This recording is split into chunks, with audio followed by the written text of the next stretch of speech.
ఇదే ప్రాజెక్టు ఇదే విధంగా ఇప్పుడు మీరు ఏదైతే చేస్తున్నారో అదే కావచ్చు, ఇదే టెక్నీషియన్స్ కావచ్చు, ఇదే విధంగా వేరే వాళ్ళు తీసుంటే ఇంకా ఎక్కువ బడ్జెట్ ఉంటుందేమో అంటే ఏమంటారు మీరు?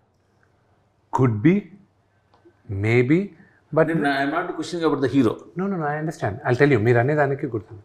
See, everybody has a limited buzz. Okay, it depends on the market. Okay. నేను ఒక్కడనే కానీ ఈ ప్రాజెక్ట్ భుజాలపైన వేసుకొని నేను కానీ ముందుకు వెళ్ళున్నానంటే it would have created only probably a certain buzz even Telugu స్టేట్స్లో కూడా ఓకే అనేది వచ్చేది.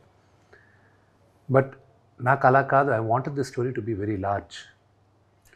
I want explain my question.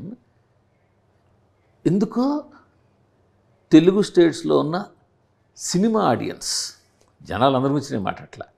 సినిమాని ప్రేమించేవాళ్ళు, సినిమాని చూసేవాళ్ళు, సినిమా గురించి మాట్లాడుకునేవాళ్ళు, వాళ్ళు మీ మీద కొంచెం తక్కువ చూపు లేదా కొద్దిగా నెగిటివిటీ ఉంటుంది కదండి, ఎందుకు ఉండదు? అందువల్ల దీనికి రావాల్సిన బడ్జెట్ రాలేదు అని నేనంటే ఉంటుంది. ఎందుకు ఉండదు? వాళ్ళు ఒక ఛాన్స్ ఇస్తారు చూడడానికి. What was my track record in the last 2-3 Fridays? Track record in the last 3 releases, they were not up to the mark. So when someone with not up to the mark is trying to do something so ambitious, first and foremost అసలు అంత పెద్దది ఉంటుందా అనేది question mark వస్తుంది.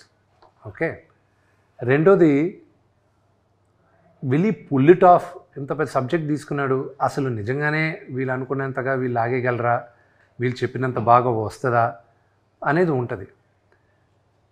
ఇదంతా 27వ తేదీ morning show దాకే ఉంటుంది.